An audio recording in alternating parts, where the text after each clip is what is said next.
Channel guys, स्वागत है आप लोगों का मेरे चैनल में। सो गाइस देखिए, one man one goal and one vision. आप लोग पता है बहुत रेयर होता है कि बहुत ही ज़्यादा रेयर होता है कि कोई एक ऐसा इंसान जिसका एक अलग ही विज़न हो, एक अपना ही अलग ही गोल हो। गाइज ऐसी आज की स्टोरी रहने वाली है, आज की वीडियो रहने वाली है। सबसे पहले तो मैं आप लोगों को ये बता दूं कि आज की जो वीडियो है एक ऐसी सक्सेस स्टोरी पे है ना, जो आपको भी मोटिवेट कर जाएगी। जैसे कि बहुत से बिजनेसमैन आपने देखे होंगे, बट इन जैसा बिजनेसमैन आपने कहीं नहीं देखा होगा, जिन्होंने अपने इतने पैसे तो लगाए और साथ के साथ काफ़ी उनके बिजनेस है वो डूबे भी, लेकिन इसी एक बिजनेस ने उनको काफ़ी ज़्यादा अच्छा रिटर्न बनाकर भी दिया। गाइस, गोल्स होना, अपना आइडियाज़ होना, हमारे प्लान होना, उसको सक्सेस तक ले जाना, फिर एडवर्टाइजिंग करना, बहुत सी चीज़ें एक बिज़नेस के अंदर शामिल होती हैं। और वही इंसान एक बिज़नेस सेटअप कर सकता है जिसका अपना एक अलग गोल हो, अपना एक अलग विज़न हो। नहीं तो बहुत रेयर होते हैं कि जैसे अभी आप स्टॉक मार्केट के अंदर हो, आप इन्वेस्टिंग के अंदर हो। अगर आप इन्वेस्टिंग स्टॉक मार्केट में बने रहना चाहते हो तो आपका एक ये वन विज़न होना चाहिए, एक आपका ये गोल होना चाहिए कि मुझे इसी से पैसा अच्छा कमाना है। ऐसा नहीं है कि आप सोच रहे हो कि मैं इसमें भी काम कर लूँ और किसी और चीज़ से भी एक ही टाइम पे आपको एक ही जगह पर प्रेजेंट होना बहुत ज़्यादा ज़रूरी हो जाता है। गाइज देखिए, आज की जो वीडियो है, पता है आपको कि बहुत सारे डूब चुके थे बैंक, जिनको ख़रीदा था एक ऐसे शख्स ने, और जब उन्होंने 6 बैंक खरीदे थे तो उसमें से किसी एक बैंक ने उनकी किस्मत को चमका दिया। इसलिए देखिए, वीडियो पे मैं बताऊंगी ज़रूर बैंक कौन है, लेकिन आपको वीडियो पे पूरा एंड तक बने रहना है। ऐसा नहीं है कि आपने वीडियो को स्किप कर दिया और बिना लाइक सब्सक्राइब करे बेल आइकन को प्रेस करे चलते बने। इसलिए देखिए, इतनी मेहनत से स्टडी करके आप लोगों के लिए वीडियो लेकर आई हूँ, और एक तरीके से आप कह लीजिए कि मोटिवेशनल वीडियो साबित हो सकती है आप लोगों के लिए, जिस तरीके की एक सक्सेस स्टोरी है। गाइज, उनका नाम है, आप पिक्चर से पहचान गए होंगे, one man one vision over a million life change. So guys, इनका नाम है केपी हॉर्मन सक्सेस।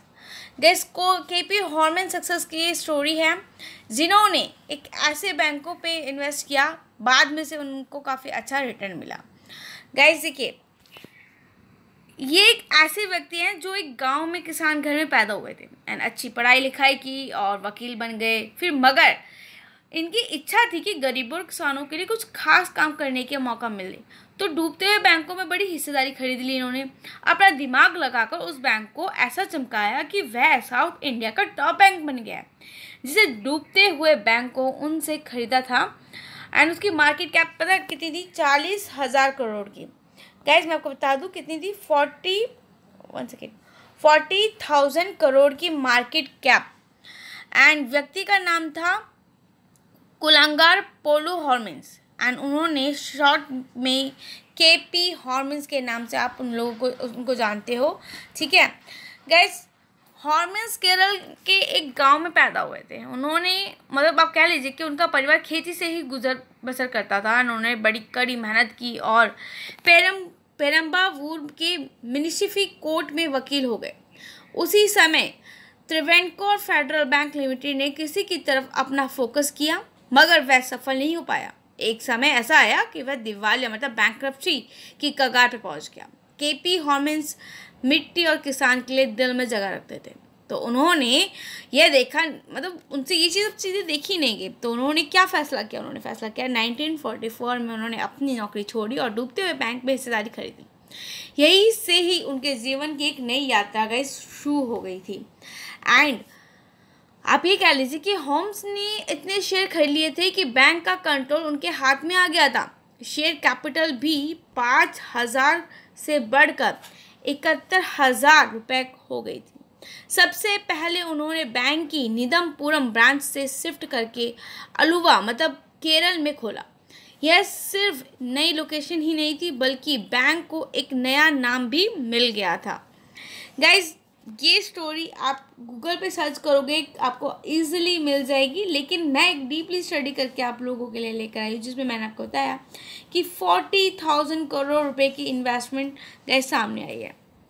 गाइज, मैं आपको बता दूँ कि ये जो इनका त्रिवेंकोर फेडरल बैंक था, ठीक है, अगर आप इसमें देख रहे हो, मतलब लाइक 1931 में हमें देखने को मिलता है। लेकिन अगर आप देखोगे कि 1945 में इस बैंक के नाम से ही त्रावणकोर हटा दिया गया था, एंड अब इसका नाम अगर आप लोगों को पता हो तो वह फेडरल बैंक के नाम से जाना जाता है।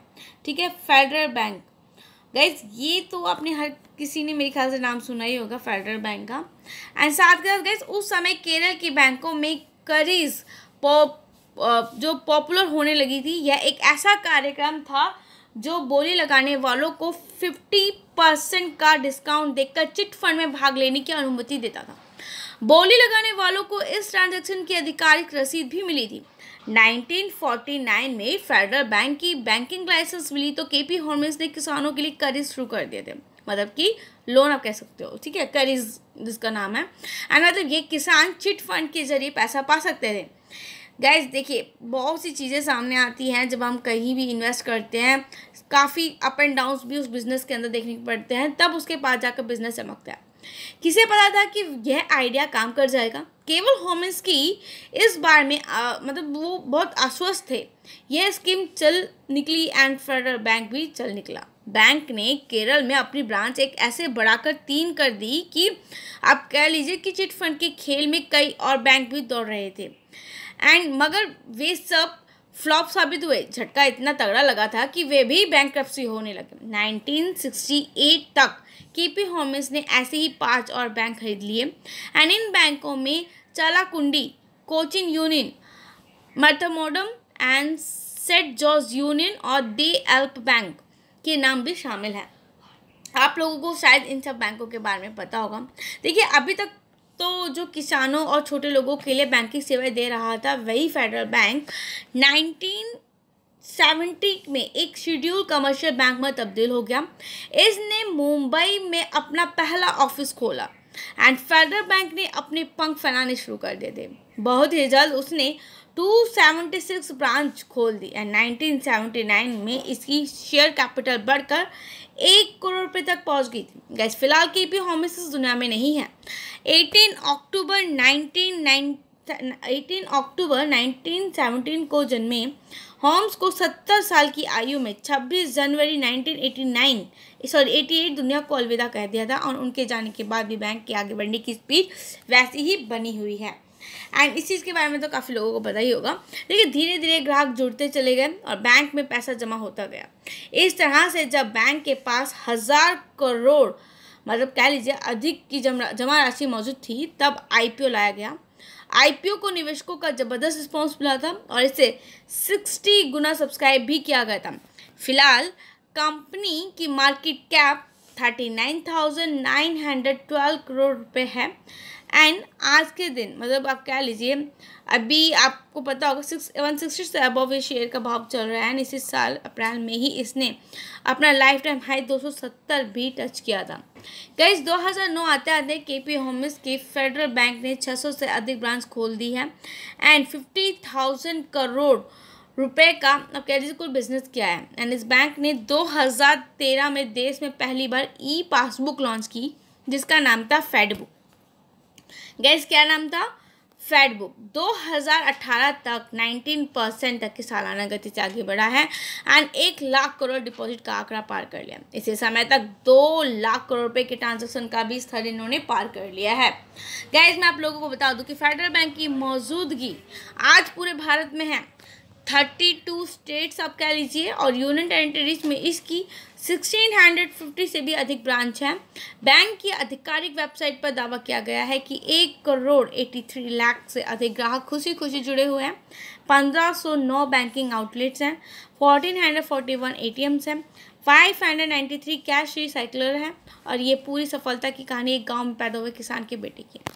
गाइस देखिए, सिंपल सी एक बात है, अगर आप मेहनत करो तो क्यों ना कुछ हासिल कर सको, बहुत कुछ हासिल कर सकते हो। इसलिए आज की ये वीडियो आप लोगों के लिए एक मोटिवेशनल पर्पस से है। मैं आपको ये कहूँगी, अगर आप मार्केट से जुड़े हैं तो आप मार्केट से जुड़े रहें, डेफिनेटली आप एक अच्छा रिटर्न कमा कर जा पाएंगे। लेकिन उसके लिए आपको काफ़ी थोड़ी सी मेहनत करनी पड़ेगी, स्टडी करना पड़ेगा, चार्ट का एनालिसिस करना पड़ेगा, फंडामेंटल का एनालिसिस करना पड़ेगा, देन तभी आप कुछ हासिल कर पाएंगे। और ऐसे स्टॉक्स को, चुनिंदा स्टॉक्स को अपने पोर्टफोलियो में रखना पड़ेगा कि जो आपको कम से कम समय में अच्छा रिटर्न बना के दे सके। बाकी गाइस ऐसी स्टॉक्स पे मैं वीडियो डालती रहती हूँ, तो मेरे चैनल पे जुड़े रहें एंड वीडियो को पूरा एंड तक जरूर वॉच करिएगा, नहीं तो कोई भी इंपॉर्टेंट इन्फॉर्मेशन आप लोगों की मिस हो सकती है। स्टडी करो, चेक करो, द इन्वेस्ट करो। चैनल पर नहीं हो तो लाइक एंड सब्सक्राइब करना मत भूलिएगा। बाय गाइस, थैंक यू, मिलेंगे नेक्स्ट वीडियो में।